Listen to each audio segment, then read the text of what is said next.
ಯಾರಾದರೂ ನಿಮ್ಮನ್ನು ಬಿಟ್ಟು ಹೋದರೆ ಸೊ ಅಲ್ಲಿ ಒಂದು ಈ ನಿಯಮನ ಪಾಲನೆ ಮಾಡಬೇಕಾಗತ್ತೆ. ಸೊ ಯಾವುದು ಅಂತ ಹೇಳಿದ್ರೆ ರಿವೆಂಜನ್ನು ತೀರಿಸ್ಕೊಳ್ಳುವಂಥ ನಿಯಮನ ಪಾಲನೆ ಮಾಡಬೇಕಾಗುತ್ತೆ. ಬಿಕಾಸ್ ಏನಕ್ಕೆ ಅಂತ ಹೇಳಿದ್ರೆ ಯಾರು ನಮ್ಮನ್ನು ಬಿಟ್ಟು ತುಂಬ ಚೆನ್ನಾಗಿ ಅವ್ರ ಲೈಫ್ನ ಲೀಡ್ ಮಾಡ್ತಿರ್ತಾರೆ ಅಂತಂದ ಮೇಲೆ ಸೊ ಅವ್ರಿಗೆ ಅವ್ರ ಮುಂದೆ ನೀವು ಜೀವನ ಪೂರ್ತಿ ಕೊಡಬೇಕಾಗಿರತಕ್ಕಂಥ ಶಿಕ್ಷೆ ಏನು ಅಂತ ಹೇಳಿದ್ರೆ ರಿವೆಂಜ್. ಏನು ರಿವೆಂಜ್ ಕೊಡಬೇಕು ಅಂತ ಹೇಳಿದ್ರೆ ನೀವು ಅವ್ರಿಗೆ ಕೆಟ್ಟದಾಗಲಿ ಮತ್ತೊಂದು ಇನ್ನೊಂದು ಅದೆಲ್ಲ ಬಯಸೋ ಅವಶ್ಯಕತೆ ಇಲ್ಲ.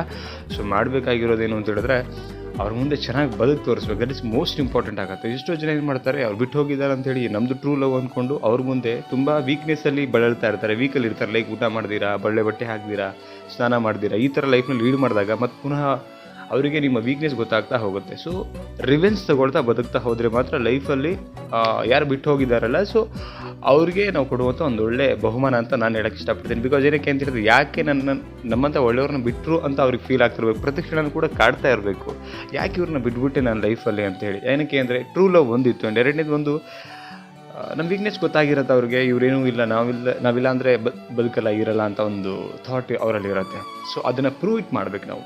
ಅವಾಗ ಮಾತ್ರ ಎಸ್ ಇವ್ರದ್ದು ವ್ಯಾಲ್ಯೂ ಏನಂತ ನಮ್ಮ ವ್ಯಾಲ್ಯೂ ಗೊತ್ತಾಗೋ ತನಕ ಜನ ನಮ್ಮನ್ನು ರೆಸ್ಪೆಕ್ಟ್ ಆಗಲಿ ಆ್ಯಂಡ್ ಅದರೊಟ್ಟಿಗೆ ಏನಂತ ಹೇಳಿದ್ರೆ ಜೊತೆಗೆ ಟೈಮ್ ಕೊಡೋದಾಗಲಿ ಅಥವಾ ಟ್ರೂ ಆಗಿರೋದಾಗಲಿ ಇದು ಮಾಡಲಿಕ್ಕಿಲ್ಲ. ಸೊ ನಮ್ಮ ವ್ಯಾಲ್ಯೂಸ್ ಅವ್ರಿಗೆ ಗೊತ್ತು ಮಾಡಬೇಕು. ಅವರಲ್ಲಿ ಆ ಬುದ್ಧಿವಂತಿಕೆ ಇದೆ ಅಂದರೆ ನಮ್ಮಲ್ಲಿ ಆ ಬುದ್ಧಿವಂತಿಕೆ ಬಿಡು ಮಾಡ್ಕೋಬೇಕು. ಸೊ ವೀಕ್ನೆಸ್ ಬಿಟ್ಟು ಹಾಕಬೇಕು, ಅವ್ರ ಮುಂದೆ ಚೆನ್ನಾಗಿ ಬದುಕಬೇಕು. ಫಸ್ಟ್ ಆಫ್ ಆಲ್ ಹೆಲ್ತ್ ತುಂಬ ಚೆನ್ನಾಗಿ ಇಟ್ಕೋಬೇಕು, ಒಳ್ಳೆ ಡ್ರೆಸ್ಸಿಂಗ್ ಸೆನ್ಸ್ ಇರಬೇಕು. ಅಂದರೆ ಅದರೊಟ್ಟಿಗೆ ಏನಂತ ಹೇಳಿದ್ರೆ ಎಕನಾಮಿಕ್ಲಿ ತುಂಬ ಸ್ಟ್ರಾಂಗ್ ಆಗ್ತಾ ಬರಬೇಕು ಆ್ಯಂಡ್ ಹೆಲ್ತ್ ವೈಸ್ ತುಂಬ ಸ್ಟ್ರಾಂಗ್ ಇರಬೇಕು, ಬ್ಯೂಟಿ ವೈಸ್ ತುಂಬ ಸ್ಟ್ರಾಂಗ್ ಆಗ್ತಾ ಹೋಗಬೇಕು ಆ್ಯಂಡ್ ಅವ್ರಿಗಿಂತ ಒಂದು ಹೆಜ್ಜೆ ಎಲ್ಲದರಲ್ಲೂ ಮೇಲೆ ಹೋಗ್ತಾ ಹೋಗಬೇಕು. ಸೊ ಅವಾಗ ಅವ್ರಿಗೆ ಅನಿಸ್ಬೇಕು ಒಳ್ಳೆ ಲೈಫ್ ಪಾರ್ಟ್ನರ್ನ ಕಳ್ಕೊಂಡೆ ಅಂತ ಅವ್ರಿಗೆ ಫೀಲ್ ಆಗಬೇಕು. ಇದು ರಿವೆಂಜ್ ಆ್ಯಕ್ಚುಲಿ. ಎಷ್ಟೋ ಜನ ಏನು ಮಾಡ್ತಾರೆ, ಸೊ ಅಲ್ಲೇ ಉಳಿದು ಹೋಗಿಬಿಡ್ತಾರೆ, ಅವ್ರು ಬಿಟ್ಬಿಡ್ತಾರೆ ಅವ್ರನ್ನ. ಅದಲ್ಲ ಆ್ಯಕ್ಚುಲಿ.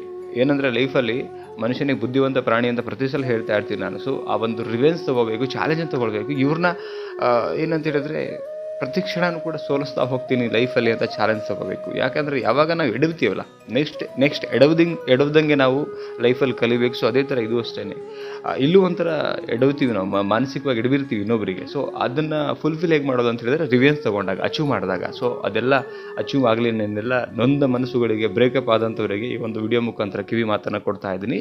ಸೊ ನಿಮ್ಮ ಅನಿಸಿಕೆ ಈ ಒಂದು ವಿಡಿಯೋ ಬಗ್ಗೆ ಕಮೆಂಟ್ ಸೆಕ್ಷನಲ್ಲಿ ಕಮೆಂಟ್ ಮಾಡಿ, ಲೈಕ್ ಮಾಡಿ, ಸಬ್ಸ್ಕ್ರೈಬ್ ಮಾಡಿ ಚಾನಲ್ಗೆ. ಮತ್ತೊಂದು ವಿಡಿಯೋ ಒಟ್ಟಿಗೆ ಸಿಗೋಣ. ಅದಕ್ಕೆ ಮುಂಚೆ ಚಾನಲ್ಗೆ ಎಲ್ರಿಗೂ ಶೇರ್ ಮಾಡಿ, ನೊಂದ ಮನಸ್ಸುಗಳಿಗೆ, ಬ್ರೇಕಪ್ ಆದಂಥವ್ರಿಗೆ ಶೇರ್ ಮಾಡಿ. Okay, thank you so much guys. ಮತ್ತೊಂದು ಟಾಪಿಕ್ ಸಿಗೋಣ. Love you, bye.